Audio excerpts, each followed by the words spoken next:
Assalamualaikum warahmatullahi wabarakatuh. Alhamdulillahirabbil alamin wa bihi nasta'in wal 'aqibatu lil muttaqin wala 'udwana illa 'alal zalimin. Asyhadu an la ilaha illallah wa asyhadu anna Muhammadan abduhu wa rasuluh. Subhanaka la ilma lana illa ma 'allamtana innaka antal alimul hakim. Wala haula wala quwwata illa billahil aliyyil azim. Amma ba'du. Dan mudah-mudahan Allah Subhanahu wa taala memberikan kepada kita semua kekuatan untuk terus melakukan kebaikan, dan mudah-mudahan Allah Subhanahu wa taala masih lagi memberikan kesempatan masa untuk kita mendengar kebaikan, melihat kebaikan dan mencatatkan perkara-perkara baik. Dan mudah-mudahan Allah Subhanahu wa taala sentiasa melindungi kita semua dalam suasana sekarang ini, dalam keadaan yang tidak pasti. Dan mudah-mudahan Allah Subhanahu wa taala sentiasa menunjukkan kepada kita jalan-jalan yang pasti. Allahumma amin, Allahumma amin, Allahumma amin. Dan tengah hari ini kembali bersama dengan saya untuk sesi inspirasi seterusnya. Dan pada tengah hari ini kita bersama dengan insan platinum yang luar biasa, yang mana Allah Subhanahu wa taala telah membantu insan ini untuk jumpa proses yang betul. Dan Allah Subhanahu wa taala bantu beliau untuk ada circle group yang betul, dan pastinya Allah Subhanahu wa taala membantu insan ini dengan mentor yang ada Riza.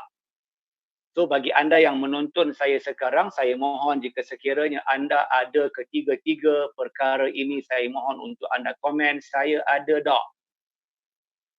Dan saya mohon kepada anda yang menonton pada tengah hari ini untuk tidak makan seorang diri.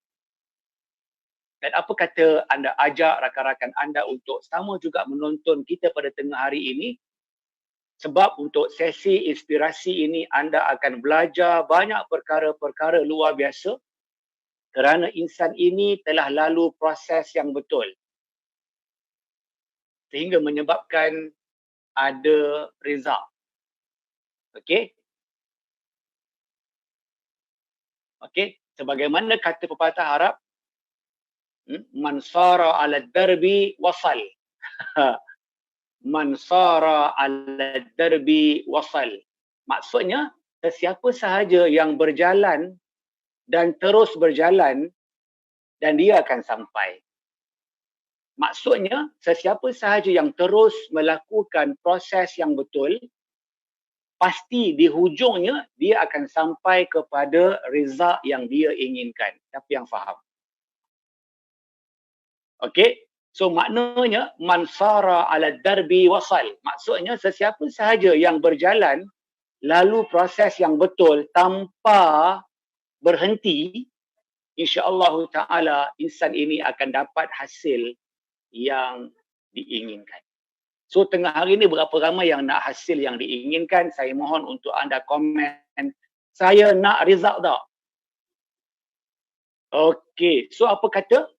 Ringan-ringankan jari anda untuk anda terus tekan butang share. Saya mohon untuk anda terus tekan butang share supaya lebih ramai dapat bersama dengan kita pada tengah hari ini, terutamanya mereka-mereka yang tidak percaya tesis boleh diselesaikan kurang daripada 6 bulan, 5 bulan, 4 bulan, 3 bulan, 2 bulan, sebulan, 2 minggu, seminggu dan 2 hari.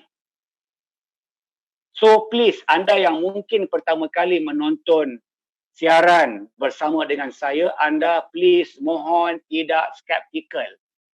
Sebab bagaimanakah caranya untuk anda selesaikan tesis 6 bulan, 5 bulan, 4 bulan, 3 bulan sehingga 2 hari, sebenarnya telah akan saya huraikan. Akan saya beritahu kepada anda bagaimanakah caranya dalam kelas-kelas yang saya anjurkan. Okey, so saya mohon kepada anda yang nak tahu bagaimana, saya jemput anda untuk anda tanyakan kepada para platinum yang sedang berada di talian sekarang untuk mereka bantu anda bagaimanakah saya bantu mereka. Okey, right. So bagi anda yang sedang menonton saya sekarang, terutamanya para platinum saya mohon untuk anda komen we are platinum 50 kali supaya tim saya boleh kira berapa ramai platinum yang berada di kaca skrin sekarang. Okay, right. Terima kasih. Okay, so adakah anda telah bersedia? Adakah anda telah bersedia? Okey, dan saya teringat satu lagi kata-kata pepatah Arab yang saya simpan dalam kepala saya. Okey, kata pepatah Arab, man sadaqal azmu, okey, man sadaqal azmu fataha al-wasilah. Okey, fataha al-wasilah. Maksudnya sesiapa sahaja yang memang ada keinginan yang sangat tinggi, man sadaqal azm, sesiapa sahaja yang memang ada keazaman yang tinggi akan dibukakan kepadanya jalan-jalan untuk sampai kepada rizq yang diinginkan. Siapa yang faham? Anda boleh komen, angkat tangan dan say I. Okey, dan teruskan untuk anda terus menekan butang share. Saya mohon untuk anda terus tekan butang share supaya lebih ramai yang dapat menonton kita sekarang, dan silakan untuk anda, okey, silakan untuk anda buatkan watch party dalam grup-grup Facebook yang tidak percaya tesis dapat diselesaikan kurang daripada 6 bulan, 5 bulan, 4 bulan, 3 bulan dan 2 hari. Dan please tidak skeptikal dengan saya, anda takkan dapat tahu bagaimanakah caranya dengan hanya anda menonton siaran saya sekarang. Itu pun dah tinggalkan. Okey, so tim, adakah tetamu telah bersedia di talian sekarang?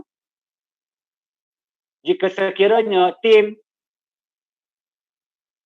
adakah tetamu telah bersedia di talian sekarang? Jika sekiranya tetamu telah bersedia di talian sekarang, okey, saya akan persilakan. Okey, saya persilakan siaran saya sekarang. Itu pun dah tinggalkan. Okey, so tim, adakah tetamu telah bersedia di talian sekarang? Jika sekiranya tim, adakah tetamu telah bersedia di talian sekarang? Jika sekiranya tetamu telah bersedia di talian sekarang, okey, saya akan persilakan. Okey, saya persilakan. Ya.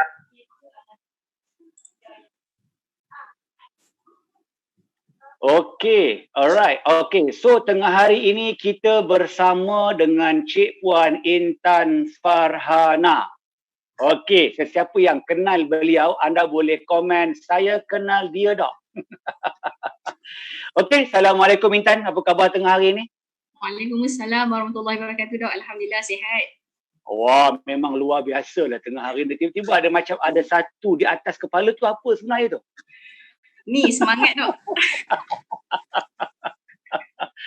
Okey, alright. So bagi anda yang sedang menonton kita sekarang, anda boleh berikan tepukan yang paling gemuruh untuk Cik Puan Intan Farhana tengah hari ini. Alhamdulillah. Okey Intan, untuk kita mulakan sesi inspirasi tengah hari ini, boleh tak cerita sedikitlah siapakah Intan Farhana? Silakan.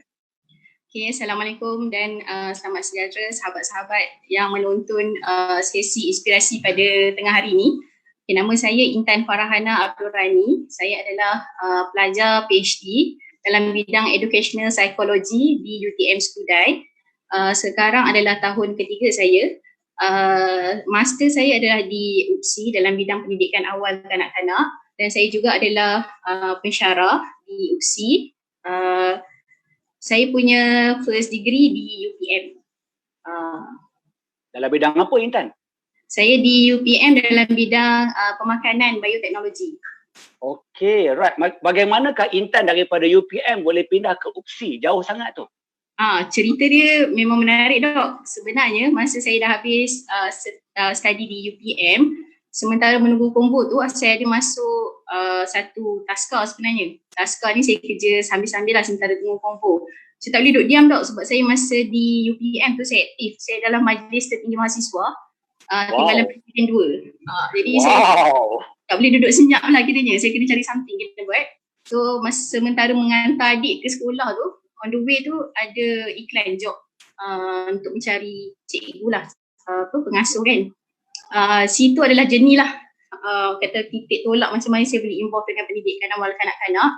Masa tu saya kerja tu ada kes penderaan. Masa tu isu kes penderaan kurang. Kesedaran parents berkaitan dengan kes penderaan ni pun kurang. Jadi masa saya kerja tu kebetulan lah isu penyelia kat situ ada mendera kanak-kanak sehingga ada yang tergeliat tangan, ada kanak-kanak yang hyperaktif dikurung dalam store. So masa tu membuka mata saya bahawa saya tak nak, masa tu tak kahwin lagi lah, tapi saya tak nak hantar anak saya di tempat yang tak selamat. Jadi dekat situ saya ada keinginan untuk membuka saya punya pusat pendidikan untuk kanak-kanak daripada saya masa tu berniat untuk buka taska lah sebenarnya. Sebab masa situ saya kerja dekat taska. Tapi rezeki masa tu saya dapat, sebelum kumpul saya dapat kerja dekat bahagian industrial, bahagian pemakanan, microbiologist di satu kilang pemakanan. Saya sebagai pegawai halal masa tu, jadi saya terlupa sekejap cerita-cerita nak buka taska tu. Kemudian masa tu 2011 ada buka permohonan untuk my brain dan saya apply.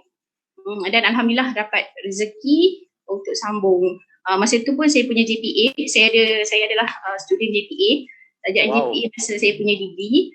Jadi masa tu dah keluar syarat menyatakan bahawa terlepas sebab dah setahun dah, so saya tak terikat dengan GPA. Jadi saya boleh sambung belajar. Bila sambung belajar tu saya berhenti sebab ada isu berkaitan dengan halal haram ni susah sikit. Masa tu saya macam tak sefikrah lah dengan kerja saya, tak boleh bawa saya rasa. Saya tak halal. Saya rasa macam tu lah. Ada benda sedikit saya kena tipu tau masa tu tak. So saya rasa macam tak boleh lah, saya tak boleh kerja macam tu. So saya minta izin dengan mak saya kata saya nak sambung belajar full time. Jadi saya belajar di master di UPSI. Itulah jadinya bermula pertukaran bidang tu, jauh tak. So maksudnya Intan, bidang ijazah pertama apa ya? Saya pemakanan bioteknologi. Memang sangat jauh. Ya, jauh. Okey, apa yang berlaku bila tukar bidang ni Intan? First semester tu tintong-tintong. Sebab tak faham apanya teori, apanya analisa kurikulum. Saya struggle dok masa first semester. Tapi saya sahut cabaran.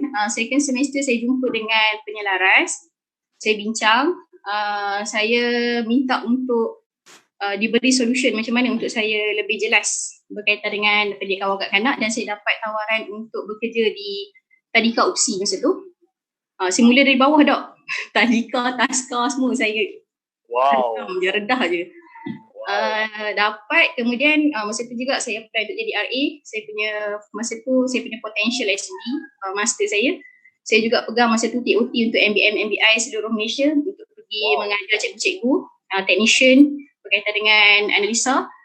Masa tu juga saya masa tu aktif lah dok. Saya mengajar juga tutor sambilan di UPSI, saya mengajar juga tutor sambilan di kolej-kolej swasta berkaitan dengan pendidikan awal kanak. Sebab saya tak cepat faham dok, kena baca dan mengajar baru cepat faham. Okey Intan, apa momen paling best sepanjang Intan berada di sekolah Tadika ni Intan, kalau boleh share mungkin 1-2 pengalaman. Okey. Tadika dengan taska ni sebenarnya kanak-kanak ni dia suci.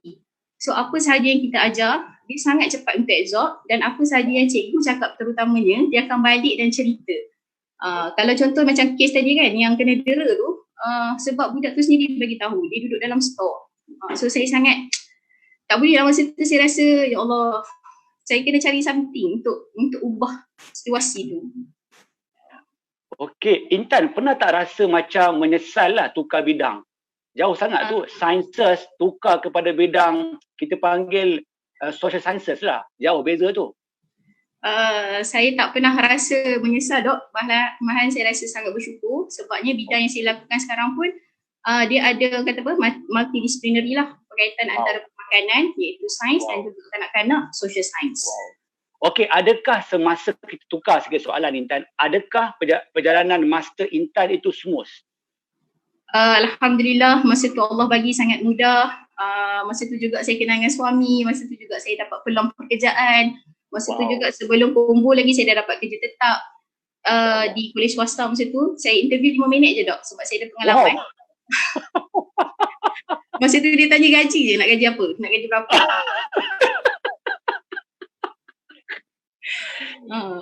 So Ini memang luar biasa Intan.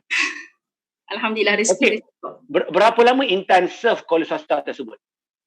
Kolej swasta kalau kira daripada 2009 masa tu dah lebih kurang dekat 2 tahun lah. Sebab tu saya keluar sebab dapat offer daripada UPSI. Saya interview di UPSI pun masa tu tengah mengandung tau. 8 bulan, 7 bulan, 8 bulan. Okey, baik. Okey, bagaimana Intan boleh cerita pada semua orang berkenaan dengan bagaimanakah proses PhD Intan lepas dapat tawaran daripada UPSI sebagai pensyarah di UPSI? Boleh share tak apa yang berlaku lepas tu? Okey, pasal interview untuk jadi pensyarah di UPSI hari tu, syarat dia adalah kesanggupan saya untuk sambung belajar dan ditetapkan sama ada US ataupun UK.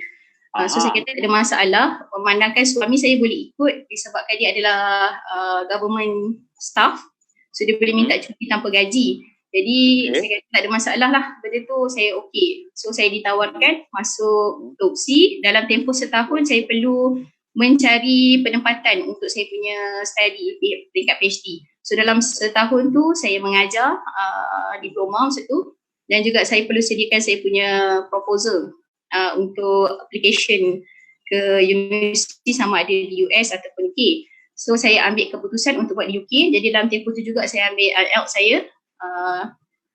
Kemudian saya dapat offer ke University of Glasgow. Masa tu memang seronok dok sebab first time nak pergi overseas. Okey Intan, kita pause kejap yang cerita pergi UK tu. Okey, apa subjek yang Intan ajar sebelum fly ke UK? Okey, saya banyak pegang berkaitan dengan nutrisi, pemakanan kanak-kanak, kesihatan dan keselamatan. Wow. Okey, mungkin juga boleh Intan, kalau Intan boleh share dengan penonton sekarang, dah halang-halang pakar nutrisi ada dalam talian sekarang. Boleh tak Intan share apa makanan yang bagus untuk baby dan kanak-kanak termasuk orang tua? Okey, dia sebenarnya macam ni. Saya start bermulanya berkaitan dengan pemakanan ni, saya sendiri suka makan. Okey. Betul tak, saya suka makan. Okay. Memang nampak ada talented, memang talent ada, memang nampak. Kan, nampak kan dia punya bukti.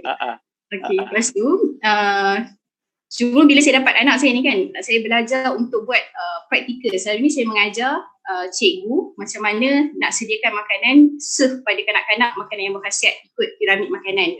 Tapi bila ada anak sendiri, practically saya tahu cara macam mana kita nak as a working mom, macam mana kita nak prepare makanan yang sihat.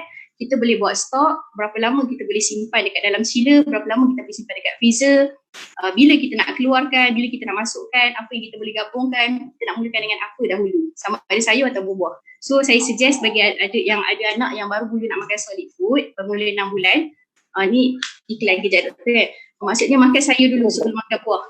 Sebabnya sayur ni dia taste dia very kata dia tasteless. So kita nak mengajar kanak-kanak untuk preference kepada sweet things dulu. Kalau buah ni dia manis, so nanti dia akan tolak makanan yang kurang rasa ataupun ada rasa pahit sikit. Okey, so maknanya kita panggil makanan ni satu benda yang sangat penting, sama ada untuk bayi sehinggalah kepada PhD. Betul ke betul? Betul dok. Saya belajar walaupun saya bidang pemakanan. Sebelum ni saya makan kismis dok sebenarnya untuk otak.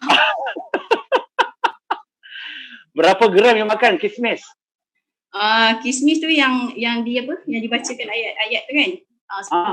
Tu kadang-kadang boleh hadap lah dalam 1-2 tu habis sebab saya buat saya makan kan. Okey, so tengah hari ni berapa ramai yang nak belajar banyak benda daripada Intan Farhana bagaimana untuk menutrisikan bayi anda? Tolong komen di talian sekarang. Kita nak test market Farhana. Okey Intan, nak berbalik kepada topik tengah hari ni. Okey Intan, boleh tak cerita bagaimanakah journey Intan di Glasgow University, sebab ramai orang nak pergi Scotland sebab katanya memang best tempat ni. Silakan. Okey, saya pergi dengan saya sebelum jumpa dengan saya punya SP, masa tu adalah potential lah sebelum saya accept offer letter. Saya ada Skype dulu, saya bincang bidang saya bagi tahu secara jujurnya apa bidang saya. Sebabnya masa tu saya ditawarkan untuk PhD dalam bidang public health. So lagi satu bidang yang lain. Saya rasa macam saya kena clarify benda yang saya nak buat ni betul. Kemudian saya dapatkan juga pendapat daripada ahli-ahli jabatan lah, rakan-rakan sekerja saya, dan alhamdulillah semua memberikan support yang sangat positif lah. Jadi saya pergi tu dalam keadaan yang saya sangat ready, saya sangat positif dan saya akan balik semula ke Malaysia dengan memegang skor PhD dalam masa tempoh 3 tahun. Dan sebelum saya pergi pun saya ada pergi kelas metodologi, beberapa doktor-doktor yang kata famous lah sebenarnya kan untuk persediaan ke sana. Masa tu ada kenduri juga dok. Anak nak pergi overseas kan, masa buat kenduri, panggil lah orang-orang sekeliling, anak sulung, cucu sulung. So saya pergi. Faham. Saya pergi bersemangat lah sebab saya boleh bawa suami. Masa tu suami ambil cuti tanpa gaji, pengorbanan suami saya kan. Bawa anak masa tu setahun setengah masa tu, setahun 8 dah, masa 2 tahun dah masa tu. Masa tu lah kiranya travel dengan anak paling lama sekali dalam flight berapa jam 17 jam lebih kurang saya rasa. Wow. Ada transit dekat Amsterdam, dekat Doha masa tu. Faham. Kemudian bila sampai sana, saya terkejut sebab Scottish accent very susah kan doktor. Sebab contohnya lah saya beritahu perkataan water, disebut water. Menangis saya seminggu nak cari rumah saya pun tak faham ejen cakap apa.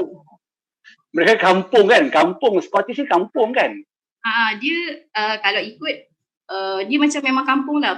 Dia banyak kepada pemandangan semula jadi, boleh tengok kambing-kambing berlari-lari macam tu. So kawasan punya scenery dia very sangat cantik lah. Nature lah, back to nature. Dia nature. Dia banyak orang tua, lepas tu banyak orang yang bersopan santun. Pensioner di sana ramai. Betul. Rumah sewa saya pun sebelah rumah macam home service untuk orang tua. So kawasan tempat saya memang sangat senyap, sunyi. Okay. So alhamdulillah sepatutnya memang Isis dan you grow lah kan, betul tak? Kawasan tenang. Patutnya tenang tapi tak tenang punya. Okay, so boleh tak apa yang berlaku di Glasgow ni, Intan? Boleh cerita further tak? Masa first semester okey, second semester dah nampak macam tak berapa nak okey.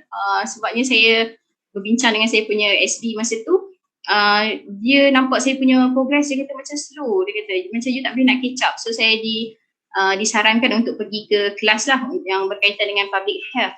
Masa tu juga saya start untuk jumpa dengan community dekat sana, sambil saya collect data dekat sana. So saya banyak tiba-tiba pergi interview orang dekat park, jalan petang, tengok orang. So saya bertanya kalau nampak dia dengan anak. Saya cuba untuk build up saya punya confidence dengan saya punya communication skill lah masa tu sebelum saya ke fieldwork yang sebenar. Lepas tu bila saya dah start ada macam kata bunga-bunga lah, macam tak macam ada something, ada lacking dekat saya punya PhD journey ni. Saya tanya dengan saya punya ketua jabatan masa tu. Saya kata saya rasa macam saya tak boleh nak pergi jauh lah, saya rasa macam something stuck. Saya bincang lah masa tu sebab saya rasa ketua jabatan perlu tahu situasi anak buah kan. Bila saya bincang tu, ketua jabatan cakap tak apa, bagi peluang sebab masa tu saya baru tahun pertama. Dan kalau ikut apa yang saya cerita, dia rasa saya okey. Cuma mungkin saya banyak fikir. So saya kata okey tak apalah, saya bagi peluang pada diri saya lah masuk kepada third semester lah, tahun kedua. Masuk tahun kedua tu saya dah mula menunjukkan simptom-simptom yang tidak sihat lah. Masa tu saya lepas makan dinner dengan family, saya boleh tiba muntah macam air paip doktor, tak boleh nak kontrol.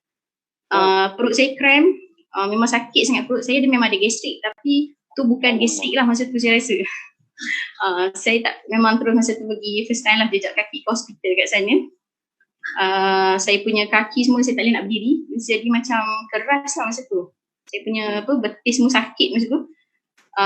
Masa tu doktor cakap you ada simptom stress. So dia tanyalah tengah buat apa. Saya kata saya tengah buat PhD. Masa tu dia adalah advice saya supaya jaga kesihatan dan sebagainya. Okay, tak apa, saya rasa it's a normal things lah for PhD student yang akan tengah struggle kan dengan kita punya study. Dan saya discuss dengan saya punya SB masa tu, saya kata boleh tak saya nak tukar ke Department Education sebab saya rasa mungkin atas faktor tu kot saya macam susah nak meet dia punya expectation dan saya rasa saya mungkin very slow, tak achieve apa yang sepatutnya yang dia nak lah. Tapi masa tu surprisingly dia okay. Dia kata tak you okay je, cuma you kena macam ni. So saya kata okay tak apa, saya sahutlah cabaran masa tu. Saya banyak cerita pasal family lah sebab saya ingat dia macam ni tau. Mungkin adalah saya tak generalize kan. Mak Saleh ni dia very nice. Dia akan tanya how's your son, how's your family, how's everything. So saya orang yang saya tak menjangkakan apa-apa. Saya hanya cerita saya struggle lah sikit saya kata sebab husband saya kena stay at home jaga anak sebab anak saya tak boleh masuk nursery lagi, belum cecah umur 3 tahun, so sangat mahal untuk hantar nursery. After 3 years tu, dah 3 years old tu baru boleh hantar, dia tak ada charge. So saya kata in the meantime ni macam kena apa, bila solat Jumaat saya kena balik lah, saya kata jaga. So masa tu SB saya dah start tak suka sebab bagi dia you are patient student, you are not a working mom. Maksudnya you kena full time duduk dekat office from 8 to 5 at least. Masa tu saya struggle dengan diri. Lepas tu nak jadikan cerita masa tu juga suami saya kena balik ke Malaysia dan disebabkan dia menjaga anak sebab dia dapat tawaran untuk pergi buat haji bawah KKM. Masa tu dia menang tilawah untuk Johan tilawah peringkat KKM. Masa tu bermulanya saya very struggle dengan saya punya emotion sebab saya kena tinggalkan anak saya dekat Malaysia, suami saya dekat Malaysia lebih kurang dalam 6 ke 7 bulan lah masa tu. Masa tu saya stay kat office sampai pukul 12 malam sebab saya rasa tak boleh balik rumah. Tengok rumah saya rasa tak boleh lah, saya teringat anak, teringat suami masa tu. Masa tu juga nenek saya meninggal, nenek yang mana sama-sama dalam kenduri tadi. Mak mentua saya meninggal dan saya tak boleh nak balik masa tu. Dan masa tu pun saya dapat report yang tak best lah dalam saya punya progress report yang menyatakan saya tak competent as a PhD student. I could not handle my emotion and also my family life. Masa tu macam-macam personal things yang masuk dalam report dan saya tak boleh, cannot bear berkeadaan macam tu. Saya rasa kalau nak tulis saya punya progress in a professional way is okay, tapi bila sentuh family life saya rasa it's not fair for me. Saya cerita sebab saya percaya dan saya terbuka. Maksudnya bila saya tanya saya ceritalah. Dan kesan ni sampai sekarang saya tak berani nak buat cerita apa-apa dekat SB saya. Saya hanya promoting saja. Saya tak mampu nak cerita benda-benda santai. Saya takut, saya jaga barrier. Saya jaga sempadan tu. Saya tak nak terlepas daripada sempadan sebagai SB dan students. Tapi bila doktor suruh doakan SB setiap hari 7 pagi, itu satu titik tolak yang paling besar lah. Saya boleh bersantai dengan SB saya. Even weekend dia boleh call saya, dia boleh malam pun dia boleh call tiba-tiba, Tan you dah tidur ke belum, nak call kejap. So saya dah mula mempercayai, maksudnya buat je. Saya dapat kesan di sekarang. Okay Intan, so maksudnya sepanjang Intan di Glasgow Scotland University, maksudnya apa yang berlaku adalah satu cabaran besar in your PhD journey, betul tak? Betul. Okay. And then, bagaimanakah Intan boleh balik ke Malaysia and then boleh buat PhD yang seterusnya? Silakan. Okay. Ramai nak tahu ni. Bila suami saya balik semula ke sana, dalam tempoh dalam 2 ke 3 bulan je macam tu, saya collab masa tu, saya warded dan saya di-refer kepada counselor, psikologis. Masa tu saya kena makan pil dok untuk bahagia, untuk gembira. Oh, pil bahagia ada ya? Pil bahagia memang ada. Saya rasa mungkin saya kena jual kepada Platinum lah kot pil bahagia ni. Pil saya kena dapat prescribe lah untuk makan pil gembira dan bahagia ni setiap hari. Dan once saya rasa down ataupun saya rasa sedih, saya kena makan. Setiap hari lah saya kena makan. Dan saya rasa macam tu, dia macam ada kata-kata lah dalam kepala saya yang mengatakan, Nabila kau memang dah gila dah ni. Kau buat PhD sampai gila. Macam tu lebih kurang. Saya macam, ya Allah, bandoi ke aku nak buat PhD sampai tahap macam ni. Masa tu juga bertimpa lah, selepas 2 hari suami saya sampai, mak mentua saya meninggal. Tak dapat nak balik. Masa tu suami saya jet lag lagi, pening-pening lagi. Kemudian anak saya juga disahkan masa tu ada speech delay, terapi kali yang ketiga, terapis datang ke rumah. Tapi dekat sana dia punya sistem dia bagus, so kita tak perlu ke pusat dia yang datang ke rumah kan. Sebab anak saya bawah pada 3 tahun, dia pantau. So dia kata masa tu anak saya ada confusion of language, sebab bila dia pergi play group cakap Scottish. Macam tadi lah kan, contohnya what all kan, anak saya tak faham tu, pening je. Lepas tu ayah dia pula cakap bahasa Melayu, kecek Kelantan. Lepas tu saya pula mix pula kan, bahasa Melayu Kedah Langgang kan. Jadi anak saya macam pening-pening macam tu. So dia lambat nak bercakap. So masa tu saya rasa macam satu benda yang macam bertiba-tiba dengan saya punya study. Tak semua life saya pun tak okay. Saya collapse, saya makan ubat bahagia dan ceria tu. Lepas tu saya decide, saya kata dekat suami saya tak boleh lah nak pergi office. Saya tak pergi office seminggu masa tu. Masa tu saya tak tahu, saya tak tahu apa yang saya buat. Kawan-kawan Malaysian lah masa tu sangatlah supportive, hantar makanan, datang ziarah saya masa tu. Saya dekat kampung Denniston, dekat Glasgow tu, saya the only yang daripada University of Glasgow. Yang lain semua daripada Strathclyde. Saya tiba-tiba saya punya jabatan tu betul kat situ. Jadi saya seorang je daripada University of Glasgow. Yang lain semua Strathclyde. So saya kat situ pun saya tak lag lah, tak ada circle. Saya pergi office seorang-seorang, saya balik seorang-seorang. Dalam office pun saya banyak international maksudnya international student asal orang kat situ pun. Saya tak ada mention langsung dekat saya punya department. Ada Arabian, ada student Arabic. Tapi lain lah dia punya budaya kan. Dan saya decide masa tu, saya kata kat suami saya nak balik. Saya kata saya tak nak buat PhD. PhD ni bukan untuk saya. Saya call masa tu UPSI, majikan saya kata macam mana cara untuk saya balik, sebab saya dapat medical approval yang menyatakan saya dalam kondisi yang tidak mengizinkan untuk meneruskan pengajian. Saya tinggalkan saya punya office tanpa saya say goodbye. Saya tak jumpa saya punya SB. Saya terus dengan masa tu macam ada penasihat akademik lah. Saya berurusan dengan dia sahaja. Saya hantar email masa tu minta saya bagi kerja-kerja saya pada dia. Saya rasa macam Astaghfirullahaladzim, kenapa lah dia tak tanya khabar saya ke apa kan, minta kerja. Saya rasa macam memang tak boleh lah, saya tak boleh dengan SB. Saya rasa cukuplah saya sebelum ni sangat turut. Saya memang sami'na wa ata'na tu. Saya memang dengar je cakap dia, apa yang dia cakap semua saya iakan sahaja. Dia kata saya tak contohlah, dia kata saya tak pandai bahasa Inggeris, saya terima. Dia tak boleh terima writing, saya terima, semua saya terima. Tapi sampai satu tahap saya rasa limit punya tahap memang saya tak boleh terima. Tak ada tengok muka, saya tak boleh nak tengok nama dia, saya tak boleh nak sebut nama.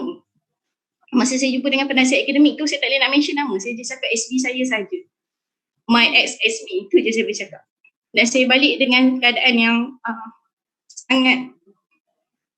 sangat bawa beban yang sangat besar, sebab saya pergi dengan harapan orang yang mendoakan saya, sangat mengharapkan. Saya balik dengan jayanya, saya tak sempat pun dok nak bawa mak ayah saya ke sana. Saya baru planning tahun kedua, saya rasa macam saya dah stabilize, saya nak bawa parents saya datang, at least merantau lah, tengok tempat orang. Saya tak sempat nak bawa, tak ada apa pun, saya tak berjalan apa pun, sebab saya fokus kepada saya punya PhD yang saya rasa sangat susah dan payah. Jadi saya balik dengan begitu saja. Saya balik ke UPSI setahun. Saya dapat cuti, saya masih dalam cuti belajar sebab saya terus minta ke UTM. Masa tu pun saya tak ada hati, tapi ex saya punya SB masa master, SB master saya minta saya buat surat. Masa tu dah tutup dah tarikh permohonan di UTM. Tapi dia kata buat je rayuan. Ni kawan dia kata, approach terus potential supervisor ni, kalau dia on, Terus minta hantar je proposal yang sedia ada yang memang saya dah belajar sebelum itu, edit-edit sikit je suitkan dengan education punya style. So saya minta dapat. SB saya sekarang memang sangat positif, suka dengan tajuk saya. Dan kita tak ada lagi orang yang buat bahagian pemakanan dalam pendidikan ni, yang di bawah selekan je. Saya minta dan lepas saya minta tu saya senyap. Saya pergi kelas je untuk menunjukkan yang saya ni student. Tapi saya tak buat langsung saya punya proposal, saya senyap, itulah proposal awal dan akhir saya. 18 muka surat. Intan, mungkin lepas Intan balik daripada Glasgow, Scotland, balik ke Malaysia, berapa lama pasal untuk Intan kembali untuk apply UTM tu? Berapa lama tempoh ni? Masih ingat? Saya balik dalam bulan 7 masa tu, settle down masa tu, jumpa dengan saya punya SB dalam bulan 8. Saya balik dalam bulan 7 macam tu. Saya balik bulan 7, kemudian saya apply dan terlepas tadi sebab untuk intake bulan 9 tu sepatutnya lagi awal. So saya macam kena buat rayuan. Kata saya punya supervisor dah setuju dengan proposal saya semua. So saya dapat masuk bulan 10. So second intake lah sebenarnya. Intake saya tak sempat nak pergi orientasi semua. Ya. Yeah.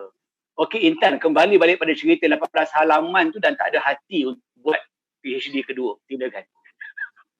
Saya bermula dengan saya buat tu sebab semua orang suruh buat. Suami saya suruh buat, mak saya suruh buat, saya punya SB master suruh buat. Saya punya potential supervisor, maksudnya supervisor saya lah yang sekarang ni pun mestilah suruh buat, dah register kan.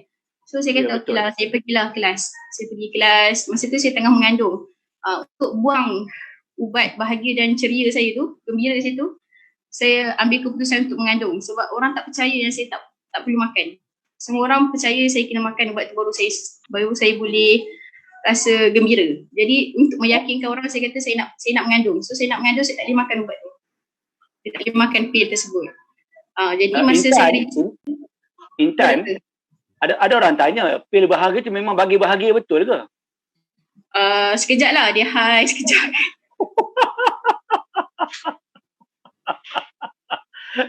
Okay, tak adalah saya gelak seorang, tapi maksudnya macam boleh lah.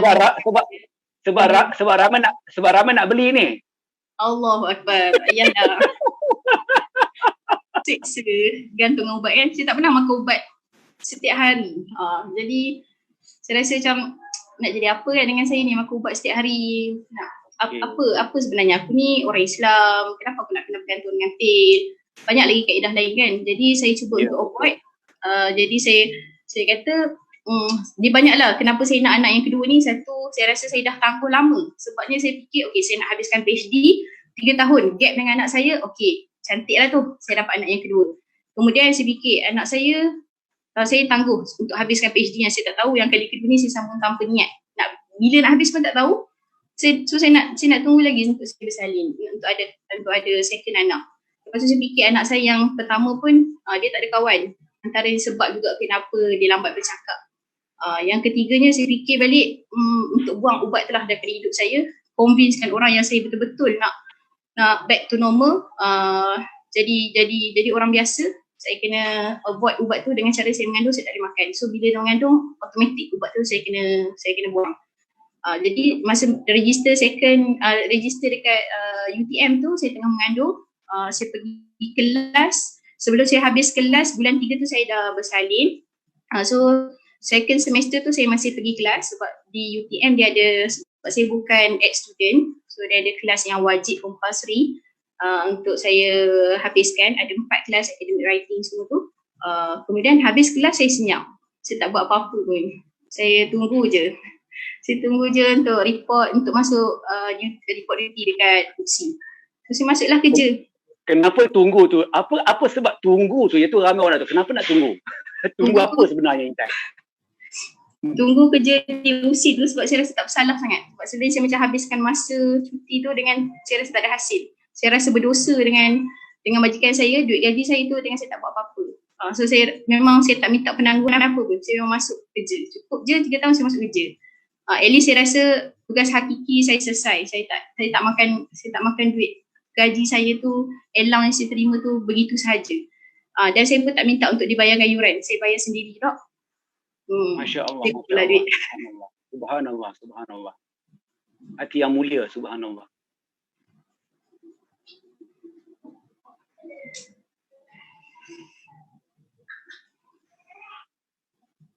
Ya dok, tak dengar.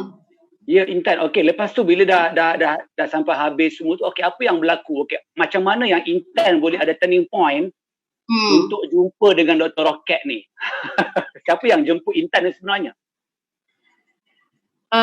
Cerita dia sebenarnya kan saya tak ada hati nak sambung, so saya tak fikir lah. Saya kata lantaklah nak jadi apa pun dengan hasilkan PhD ni. Saya dah tak nak dah dihantui dengan makhluk yang nama dia PhD yang banyak saya rasa membawa kerosakan dalam hidup saya. Life saya tak tenang. Ya dok, saya bangun pagi-pagi dalam keadaan yang macam ya Allah, kenapa PhD? Intan, ini memang betul degilism dan nekat lain macam ni.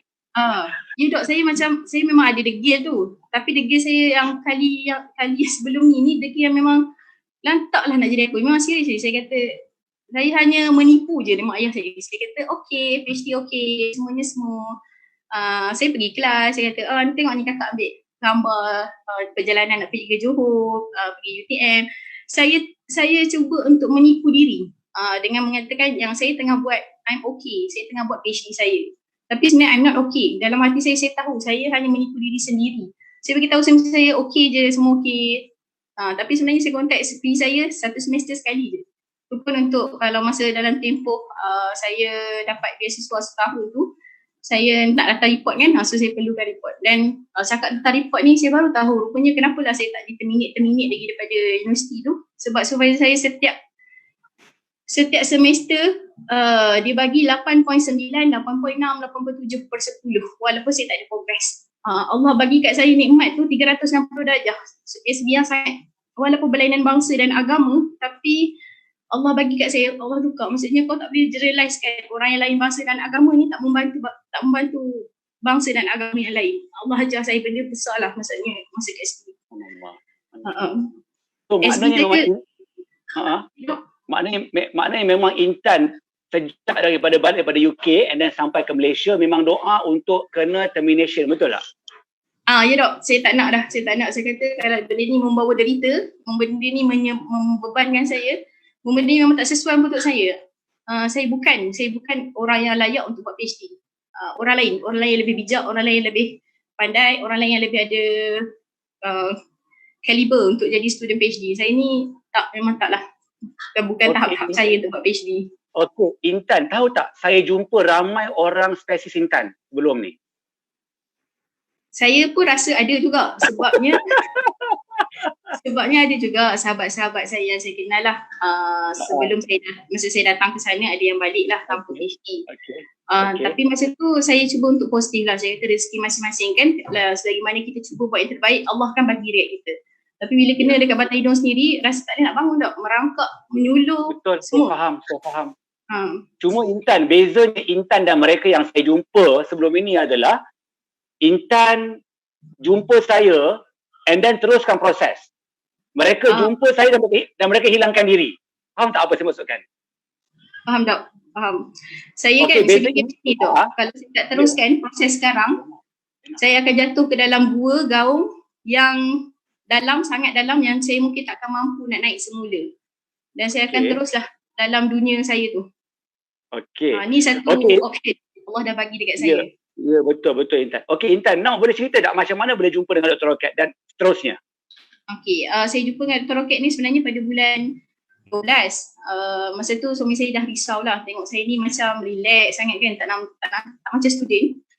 Tak buat apa-apa, dah tak ada kelas tu, tak kontak dengan SB, tak jumpa dengan SB. So dia tanyalah satu malam tu, Umi macam mana Umi punya progress, thesis. Masa tu lepas makan lah, lepas dinner saya kata, saya tak tahu nak jawab macam mana. Saya kata, macam ni lah, saya kata bagi saya keluar pergi office boleh tak nak buat thesis. Masa tu saya geram tak, saya macam ya Allah, dia ni kan tak faham, aku dah lah stres, tak suka kan. Dia tanya, dah lepas makan nak relax-relax tengok TV ke apa kan. Lepas tu saya kata, bagi saya pergi office lah, saya nak pergi buat thesis. Saya tak tahu nak jawab apa sebenarnya. So itulah jawapan yang saya bagi. So pergi office tu, bawa lah drive orang masuk office, tak pernah yang saya stay malam masa tu. Saya buka email, pun tak buat juga thesis, buka laptop. Nipu je kan. Buka email, nampak Dr. Rocket punya email cakap tentang masa tu seminar Gempur nak dibuat pada 28 hari bulan 12. Lepas tu ayat-ayat dalam tu membuatkan saya rasa saya kena pergilah untuk saya tahu apa sebenarnya Dr. Rocket boleh bantu. Sebab dia kata macam ni, lebih kurang lah, anda stuck dengan PhD, anda bermasalah, tak tahu nak buat macam mana tesis kan, semua tu memang kena dekat saya lah. So saya rasa okay, tak apalah, saya ikut. Masa tu saya bayar RM199 kot untuk tesis. Wow. Saya bayar je dok. Masa tu tak fikir duit sebab saya fikir at least saya balik malam tu saya tunjuk ni lah Umi register untuk seminar berkaitan dengan tesis. Walaupun tak ada tesis.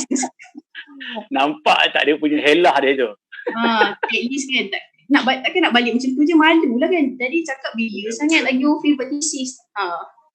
So saya balik, tunjuk tu, saya kata okay tolong block. Tapi kebetulan suami saya ada kerja masa tu, mak saya datang, so dia tolong jagakan anak masa tu.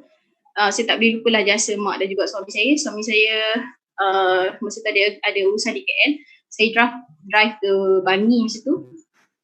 So masa tu saya terkejut lah sebab saya register pagi tu. Saya kan pergi dengan keadaan macam melenggang-lenggang, tak baca apa pun. Saya cuma bawa apa, suruh print roadmap apa tu. Saya print lah, saya tak baca, kata tak ada makanan macam tu kan. Ya Allah, saya okey lah pergi macam apa ni lampu-lampu lagu ni kan. Kaitan dengan aku nak baik tesis aku ni. So saya stay je, saya dengar okey. Tapi mula tu sebab ada ada kata-kata daripada mufti kan, mufti wilayah, Datuk Zulkifli tu, saya macam benda ni betul kot, insyaAllah kot, tak adalah terpesong saya rasa benda ni. So saya stay.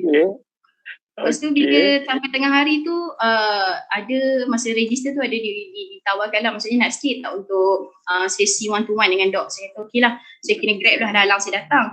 So saya tak makan tengah hari, saya tak pergi cari pula sebab tak sempat. Memang pack lah masa tu, nak semayang apa semua kan. Lepas tu petang tu saya tak boleh tahan dah, memang tak boleh belah dah sebab saya dah satu perut kosong. So saya gastrik, saya migraine sedikit. Kalau saya stay ni mau collapse ni sebab saya nak kena drive sendiri ke KL balik masa tu. So saya kata tak apa, saya balik. Masa tu kan, dok dah tahu tak cerita, saya macam minta maaf lah sebenarnya, saya kena jujur. Tapi masa tu saya orang yang lain saya bukan Intan sekarang. Okay, saya tak beli apa langsung. Apa RD ke ARMP chat semua saya tak beli sebab dia kata sebab saya masih macam apa kata dalam terawang-awang. Aku tahu dah dia ni macam boleh bantulah, tengok dia punya testimoni, tengok result pages tu kan. Lepas tu tengok ramai orang ni yang macam pergi dekat situ dengan harapan untuk ada orang membantu kan. Tapi saya fikir, betul ke aku nak pergi, betul aku nak buat PhD balik sebab aku kan tak nak buat PhD. Kenapa aku kena pergi nak kena ikut orang ni kan. Saya banyak macam bercakap sendirilah. Dalam kereta tu saya menangis tau. Dah lah hujan dekat luar masa tu kat KL. Hujan kan. Hujan dekat kereta, hujan kat luar kereta, saya menangis. Saya kata ya Allah, apa? Sebenarnya aku ni apa? Dah lah pergi tak beli apa-apa. Macam tak dapat rasa macam apa yang makhluk balik. Lepas tu satu malam tu juga saya masih fikir saya nak cerita apa kat suami saya sebenarnya. Lepas tu esok tu dia tanya sebab dia program sampai malam.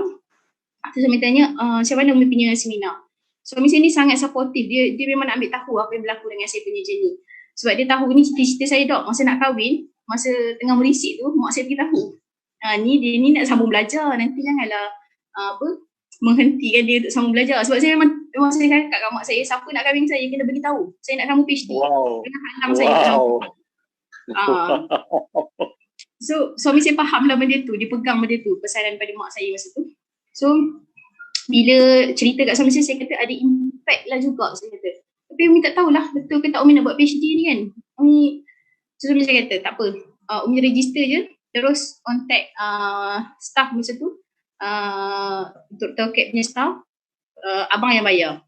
Bila dengar abang yang bayar tu on terus lah. Macam betul aku ni Intan, apa turning point yang Intan rasa sangat-sangat nak join Platinum saya? Apa yang push factor yang push Intan untuk daftar sebagai Platinum tanpa fikir?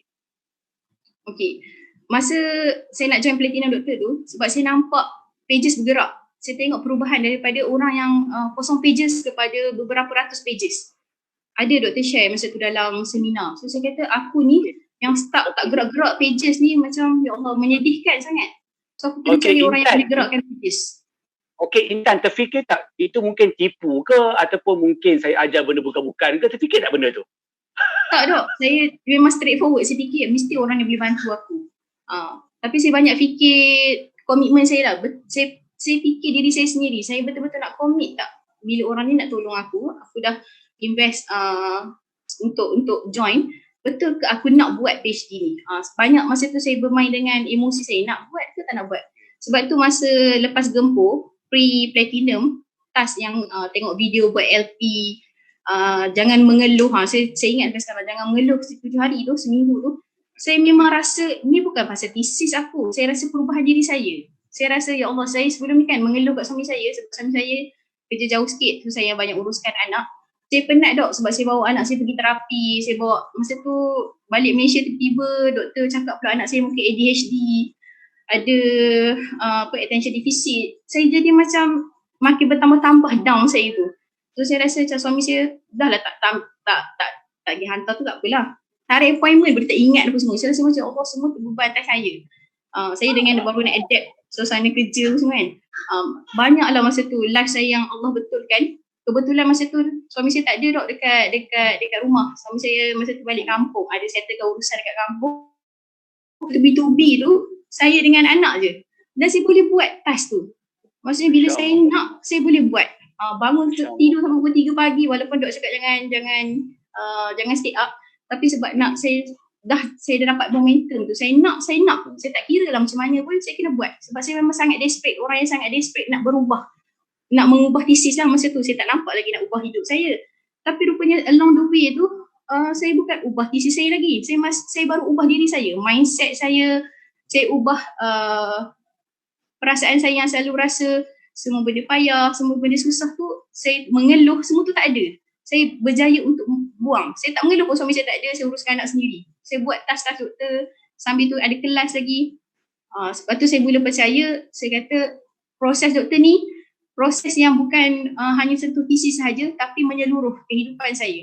Apa yang saya rasa sebenarnya berkaitan dengan tesis, tapi sebenarnya dia adalah life saya. Betulkan balik niat saya, betulkan balik diri saya, hubungan saya dengan Allah, hubungan saya dengan family. Itu lepas RIC1 baru saya sentuh pasal tesis sebenarnya. Sebelum tu saya tak dapat lagi sebab saya memang fikir tesis tu dah jatuh nombor 2 dah. Priority dia lah saya dulu. Saya kena betulkan diri dulu. Alhamdulillah saya dapat benda tu dok. Okey Intan, ramai orang datang gempur dan mereka balik teruslah sampai sekarang tak jumpa saya lah. Dan Intan lepas gempur and then follow proses untuk application sebagai platinum. Adakah proses tersebut bantu Intan untuk faham apa yang saya bantu dan bantu Intan juga sebenarnya? Saya nangis tau. Untuk beberapa kali saya tengok anak saya menangis sebabnya saya fikir kalaulah aku tidak ambil keputusan untuk join platinum, saya adalah Intan yang dulu, yang pandang semua benda dalam keadaan negatif, yang rasa sangat banyak kerja, komitmen. Dengan konon-kononnya saya sangat baik, handle anak semua, saya tinggalkan tesis saya. Sebab saya kata not worth it, saya fokus kepada PhD saya sedangkan anak saya terkorban. Saya kata saya sekarang ni, saya rasa macam saya kena betulkan keadaan. Saya fikir saya kena berkorban untuk suami saya pula sebab dia dah berkorban untuk saya. Tapi bila saya nekat untuk buat, bila saya pilih jalan untuk saya habiskan journey saya, lalu proses doktor dengan cara yang betul, walaupun ada masanya saya stuck, tapi saya tahu nak cari siapa, saya tahu nak buat bagaimana. Saya tahu sebab saya sentiasa fikir bagaimana nak selesaikan cabaran yang saya tempuh. Dalam saya lalui proses dok ni, saya tak ada masalah. Saya hanya ada cabaran sahaja. So sebelum ni yang saya nampak banyak sangat masalah dalam hidup saya. Rupanya dalam hidup ni hanya ada 2 je cabaran, iaitu cabaran dari segi life dan juga cabaran akademik. So bila saya settle saya punya cabaran life saya settlekan cabaran akademik, dah tak ada apa sebenarnya. Yang selama ni saya rasa bertubi-tubi Allah bagi dekat saya.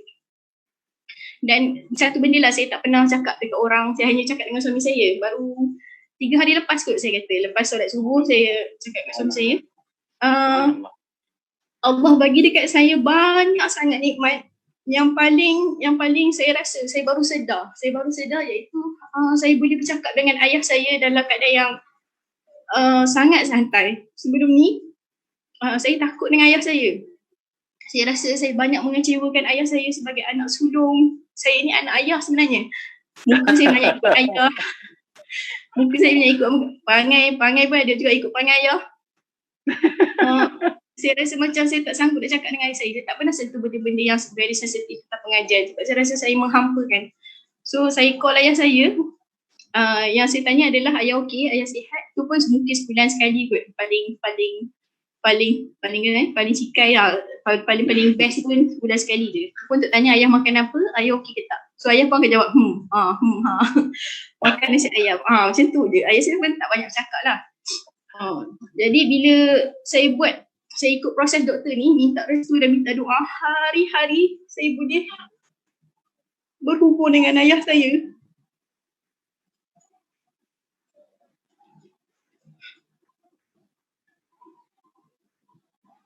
Saya tak pernah gaduh pula dengan ayah, tapi saya rasa ada gap dengan ayah saya. Saya tak berani. Family saya semua tak tahu cerita apa yang berlaku dengan journey PhD saya. Tapi dengan lalu proses dok ni, saya boleh cerita secara terbuka. Sebenarnya saya telah tersilap langkah. Saya register semester pengajian PhD saya ni dengan keadaan saya tak bersedia. Saya minta maaf. Saya tengah nak betulkan keadaan. Tolong doakan saya, bagi kekuatan kepada saya untuk saya berubah. Saya cakap terus terang apa perjalanan, apa yang berlaku sekarang, apa yang saya tengah lalui proses dengan Dr. Roket. Saya cerita, semua keluarga saya tahu pasal Dr. Roket.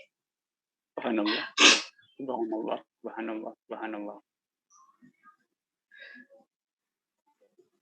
Allah bagi dekat saya dok, bukan tesis saya sahaja bergerak, tapi Allah bagi lebih pada tu dok.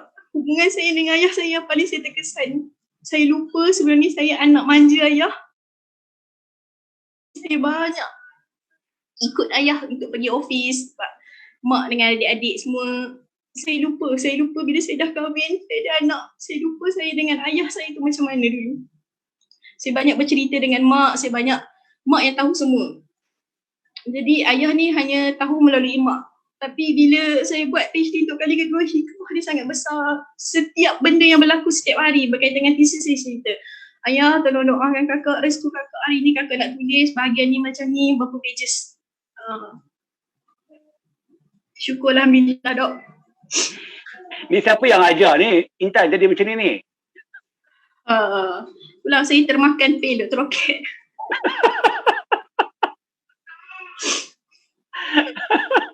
Doktor tahu tak suami saya cakap kan? Sedih saya pun dah lain sekarang. Oh, Masya Allah. Subhanallah.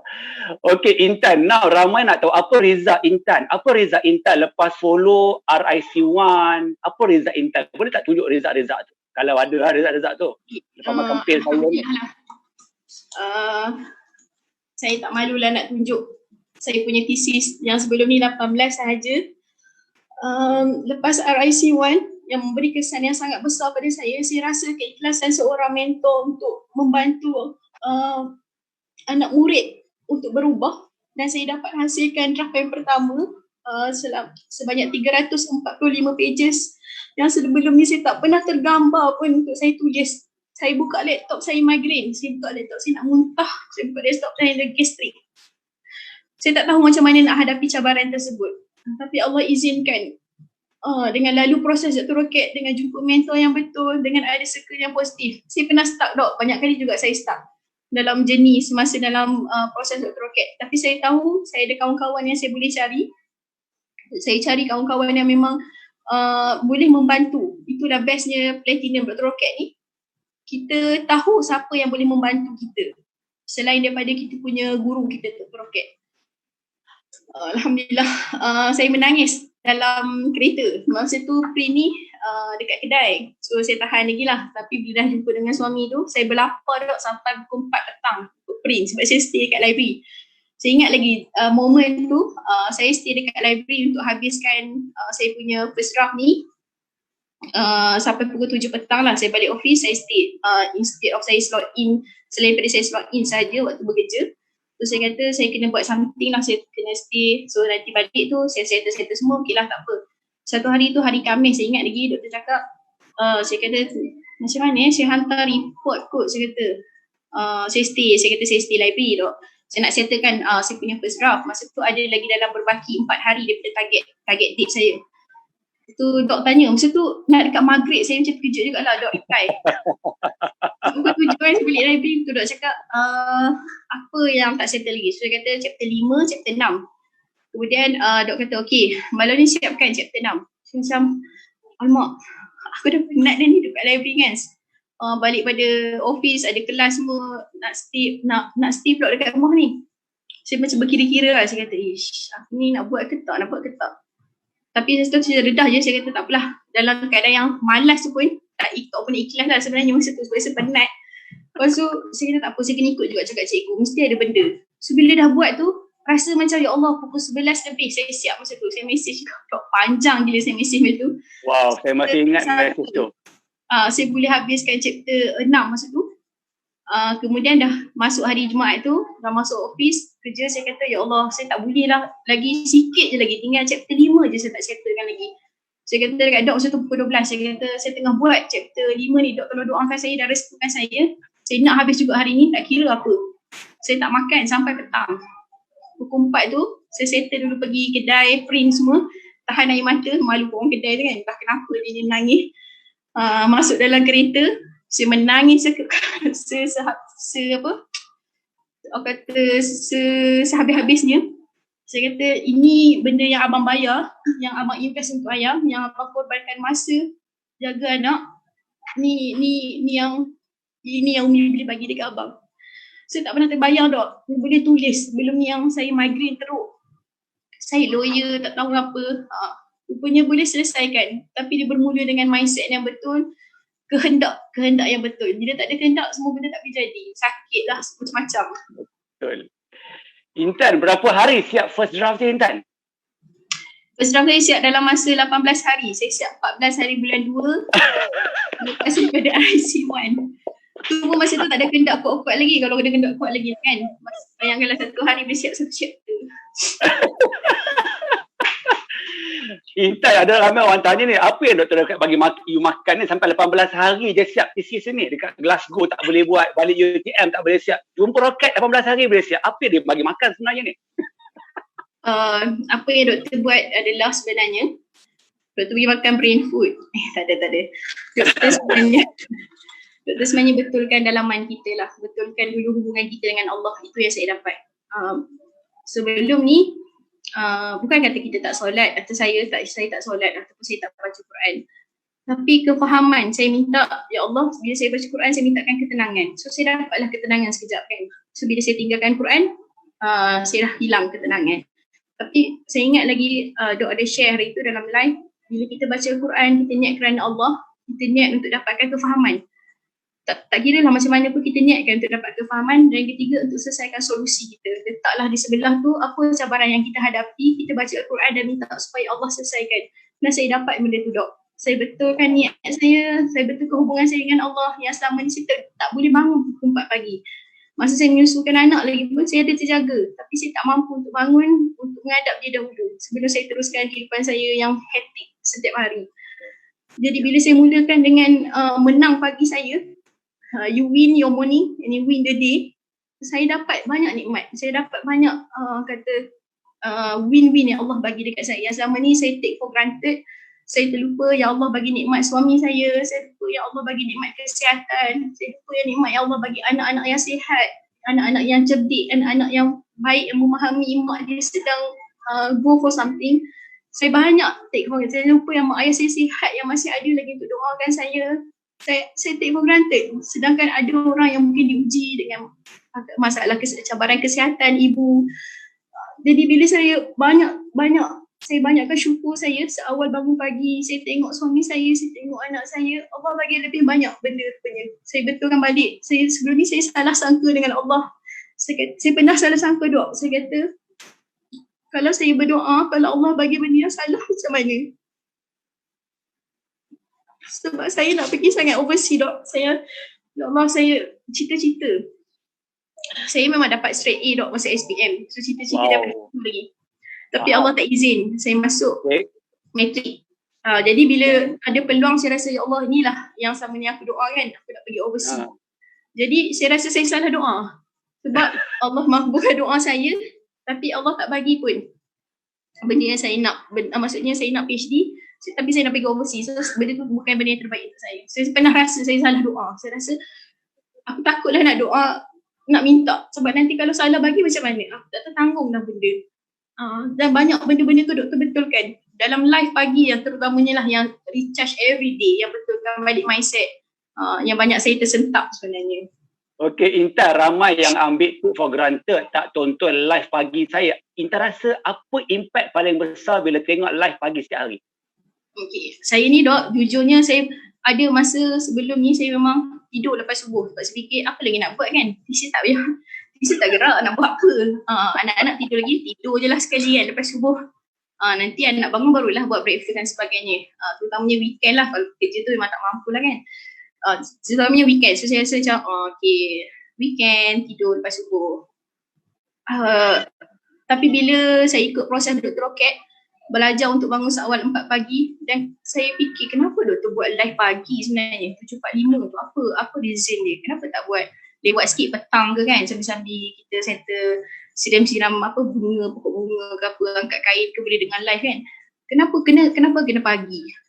So saya faham bila mana saya nampak banyak sangat Allah bagi nikmat, bersyukur seawal pagi tu. Rupanya pagi tu sangat penting untuk kita mulakan satu hari. Once kita boost kita punya momentum pagi dengan dengar benda yang positif, sharing yang membuatkan kita tersedar, sharing yang membuatkan kita berkubar-kubar untuk settlekan kita punya job untuk hari tersebut. Contohnya kita ada target untuk hari tersebut nak ada thesis berapa page. Penting, sangat penting untuk kita boost energy, betulkan niat kita, betulkan mindset kita supaya benda tu berjalan seperti yang kita rancang. Dan tak ada orang dalam dunia ni, setahu saya, tak ada orang dalam dunia ni yang boleh buat live pagi-pagi bagi motivasi dekat orang secara percuma. Sebab ini live pagi tu bukan untuk platinum saja.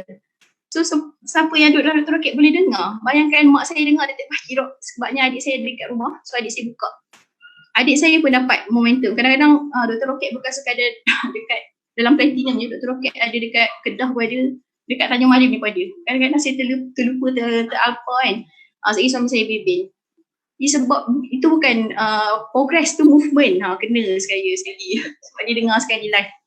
So hidup suami saya pun sama, dia faham journey yang saya tengah lalui itu apa bila dia dengar live, dan dia pun dapat aplikasikan dalam dia punya live dia sendiri.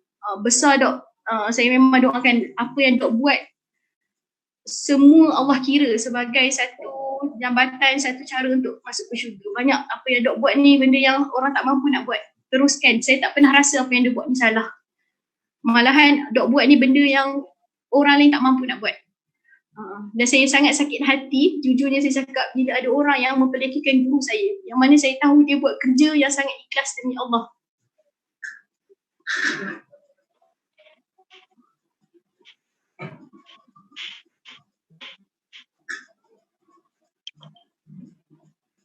Saya tak tahu cerita dok, tak tahu sebenarnya. Saya baru je tahu cerita tersebut.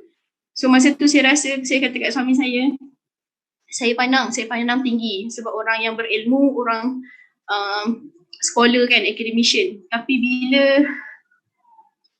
bila bercakap seperti orang yang tiada ilmu, saya rasa marah.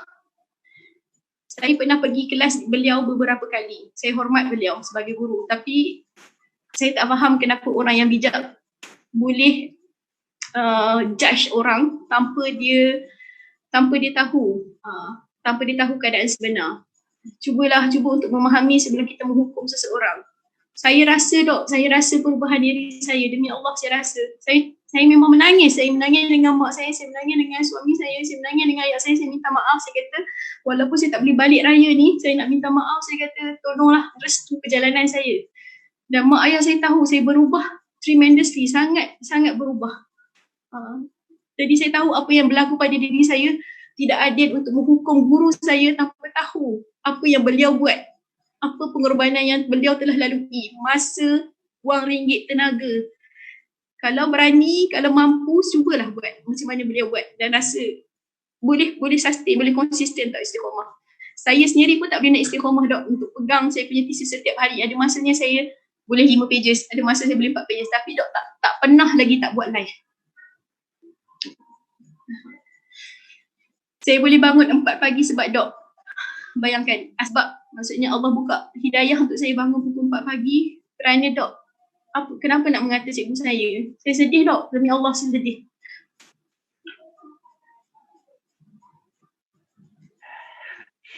I am speechless. Okey, Intan, apa result Intan yang terkini? Alhamdulillah, last sekali pada 8 hari bulan 5 2020, saya telah selesaikan saya punya draft yang ke-11. Sehari selepas hari jadi saya, nikmat paling besar yang Allah bagi bila tengok tesis saya bergerak setiap hari, hampir setiap hari. Ada masa saya start, saya cari kawan, ada masa saya perlukan solusi, saya cari saya punya SB. Ya Allah izinkan dan sekarang ni saya dalam progress untuk settlekan saya punya draft yang ke-12.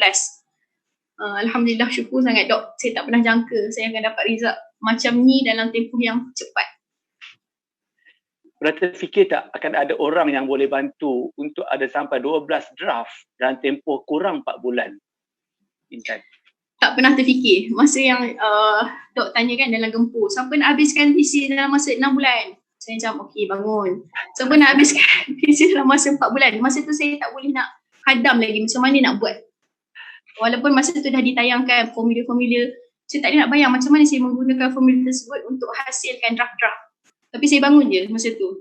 Diri atas kerusi, siapa yang nak habiskan 2 bulan? Saya pun bangun, diri atas kerusi. Masa tu dengan pakai kain ni semua kan. Naiklah duduk atas kerusi masa tu. Tapi satu benda yang saya nak share dengan dok. Bila orang tanya saya, bila saya nak habis PhD, sebabkan saya kan menipu diri sendiri kan. Saya kata tahun 2020. Dan Allah izinkan benda tu sebab mungkin satu doa. Bila saya kata saya nak habiskan 2020. Tapi saya tak tahu bila. Saya just untuk menyedarkan orang supaya orang tak tanya lagi. Sebenarnya bila nak habis, bapak mentua saya pun saya cakap macam tu. Menipu kan. Allah kena minta maaf balik. Saya kata tahun 2020. Tapi tak tahu bila. So orang akan senyap, okey tak lama dah 2020. So Allah izinkan. Adakah SV Intan sekarang nampak progres Intan sangat luar biasa? Dengan SB ni pun samalah, hubungan dengan Allah dengan lalui proses Dr. Rocket ni saya perbaiki hubungan dengan Allah, hubungan dengan keluarga dan ketiganya hubungan dengan SB. Dengan SB ni sebab saya jaga gap, saya tak nak, saya takut saya terlepas gap, saya takut terlepas sempadan. So saya sebelum ni hanya bercerita benda yang progress thesis yang tak gerak-gerak kan. Saya hanya macam menipu je dok. Ya Intan, adakah SV Intan perasan progres Intan sekarang sampai ada 11 draft? Dia tahu dok, sebabnya setiap minggu ada je benda yang saya bagi. Dan saya jadi saya tak tunggu dia lah, saya akan bagi je walaupun dia kata contohnya dia sibuk dengan kelas online, tapi saya kata okey, tak apa dok, saya cuma bagi, prof saya cuma bagi, kalau prof ada masa untuk semak, prof boleh semak lah. Saya kata saya tak menekan, tapi saya hanya bagi je saya punya progress. Alhamdulillah dok. Prof saya sentiasa mendoakan saya. Even pagi tadi pun dia cakap minta maaf, weekdays hari tu dia tak sempat nak balas saya punya mesej doa. So hari ni dia balas, dia tanya saya balik sihat ke tidak. Alhamdulillah dok. Okey Intan, kita pun dah lewat ni. Tuhan dah panggil lebih kurang 10 minit yang lepas. Okey, Intan, okey, because saya tak tahulah kenapa bila saya bercakap dengan Intan, walaupun saya ni jenis yang degil, saya sangat degil, I am a stubborn bull. Tapi dengan Intan ni saya akan setiap kali sejak daripada first time saya jumpa Intan dalam RIC1 lah, because Nat memang of course tak jumpa lah, because ramai orang kan 1,000 lebih kot. Saya duduk belakang dok lagi pun. Dah lah belakang pula tu kan memang tak nampak lah, of course tak nampak. Tapi bila RIC1, Intan berada di hadapan pentas saya, betul tak? Betul dok. Okey, dan memang bila Intan bangun saja, of course akan menyebabkan saya ni walaupun degil yang amat sangat, saya akan menangis, tak tahu kenapa. Okey Intan, apa 3 tindakan betul yang Intan lakukan sehingga Intan telah menjadi new Intan yang memang sangat-sangat luar biasa berubah? Kalau boleh share dengan penonton sekarang. Okey, saya kebanyakannya yang formula doktor bagi, saya buat je. Kalau selagi saya mampu saya buat. Okey, yang antara yang saya buat adalah bangun pagi, seawal pagi bersyukur. So benda bersyukur tu daripada seawal start untuk join platinum tu, saya dah start sampai sekarang saya bersyukur. Walaupun saya hanya boleh tulis mungkin sedikit ataupun saya hanya mampu untuk berfikir je solusi. Saya bersyukur banyak sebabnya sebelum ni saya tahu keadaan saya macam mana dan sekarang ni progres saya macam mana.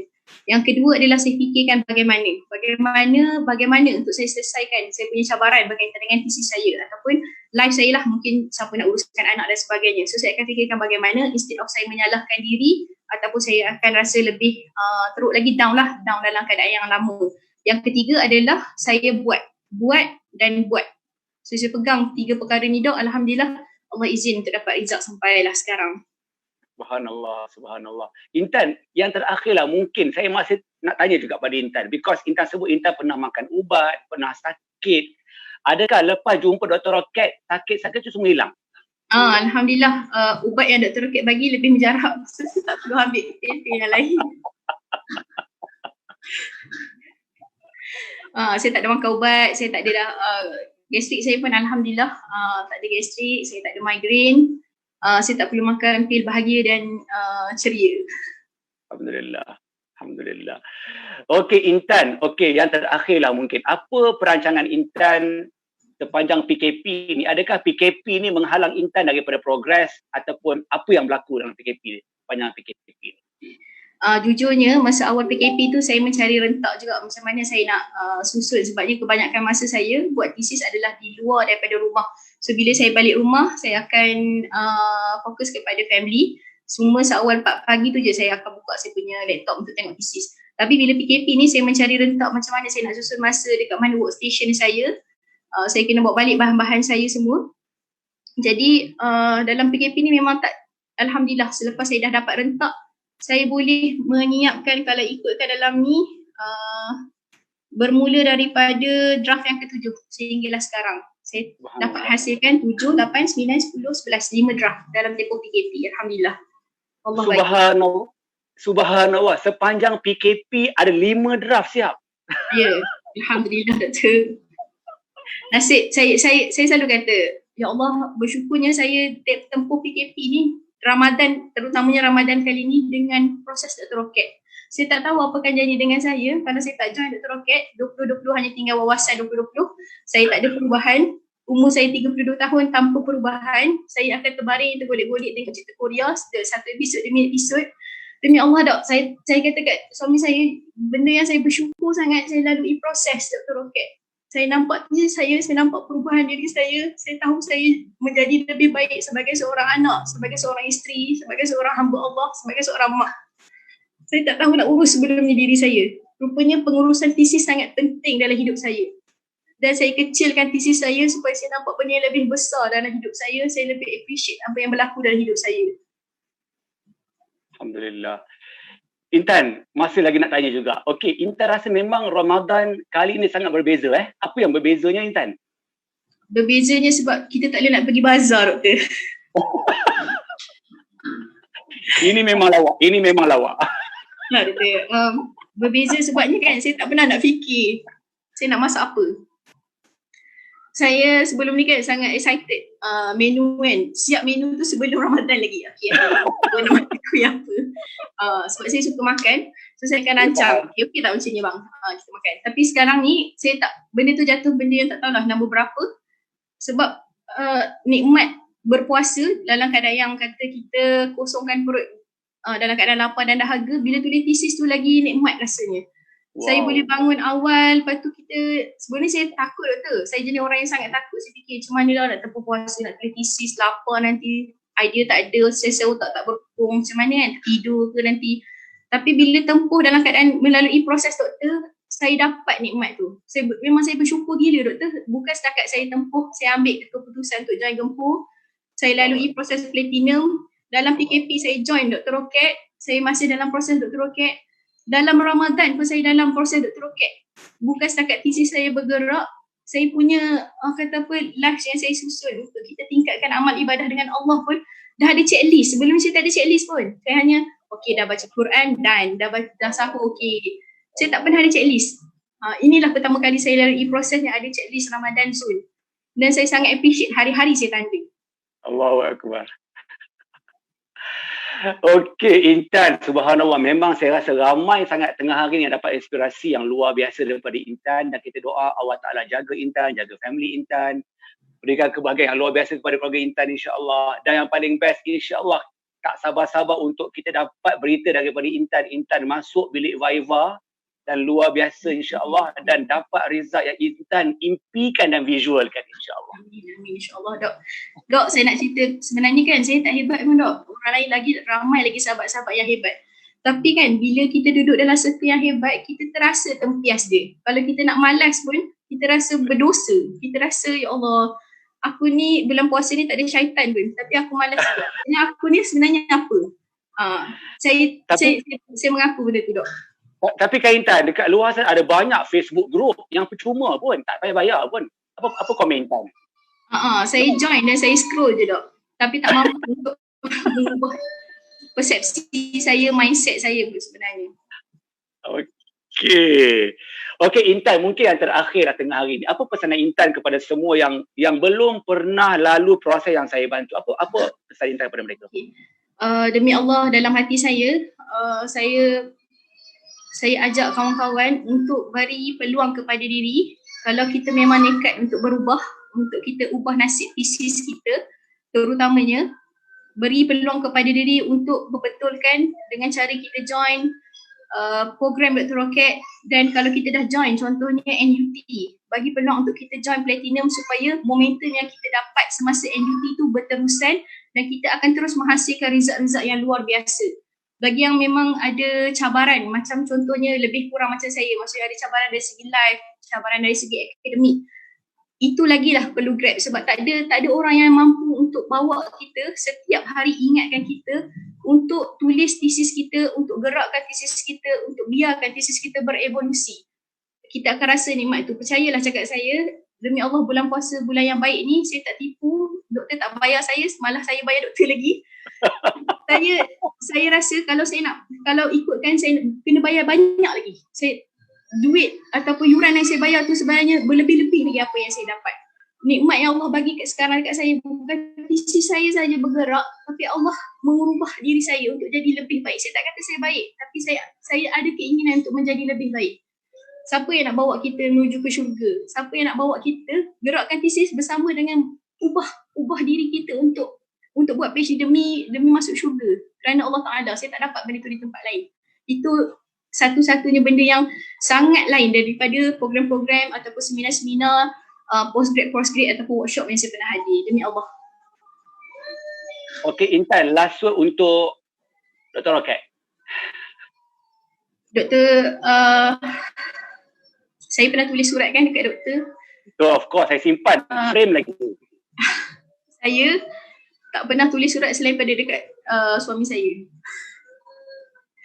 Tapi dengan doktor ni saya jatuh cinta kerana keikhlasan doktor membantu tanpa kenal erti penat, tanpa mengambil kira. Kalau bayangkan, saya tak nak bayangkan macam mana doktor boleh bahagikan masa bantu kami ni, anak murid doktor ni, dengan family doktor lagi, dengan kerja. Saya yang uruskan tesis dengan life saya pun terumbang-ambing, kadang-kadang terculas dari sini. Tapi doktor boleh sentiasa, setiap hari saya tahu Dr. Rocket memantau geng-geng Platinum. Hanya Allah saja yang mampu membalas segala jasa, pengorbanan, penat, lelah, dan syurgalah tempat doktor insya-Allah bersama dengan keluarga dan juga tim Rocket yang memang tanpa kenal erti penat dan lelah membantu kami untuk dapat capai cita-cita kami, dapat capai apa yang kami idamkan. Allahu Akbar. Okey Intan, terima kasih banyak Intan. Kalau lagi bagi Intan mikrofon, saya akan menangis berkali-kali Intan. Saya tak pernah tak nangis cakap dengan Dok. Mesti saya akan menangis. Bukan sebab apa, sebab saya bayar Intan banyak kot saya rasa. Okey Intan, take care Intan. Okay, Dok, banyak doakan saya terus menghasilkan draft tesis. Ya, insya-Allah Intan stay safe. Kesana pada suami insya-Allah dan anak-anak juga insya-Allah. Take care. Terima kasih banyak Dok. Okey Intan, take care. Assalamualaikum. Terima kasih banyak Intan. Waalaikumsalam warahmatullahi wabarakatuh. Okey, so itu sahaja untuk tengah hari ini. Syukur kepada Allah Ta'ala dan mudah-mudahan Allah Ta'ala jaga Intan Farhana dan keluarga beliau. Terima kasih banyak. Take care everyone and stay safe. Assalamualaikum warahmatullahi wabarakatuh. Anda belajar Dr. Rocket Urus. Bye-bye.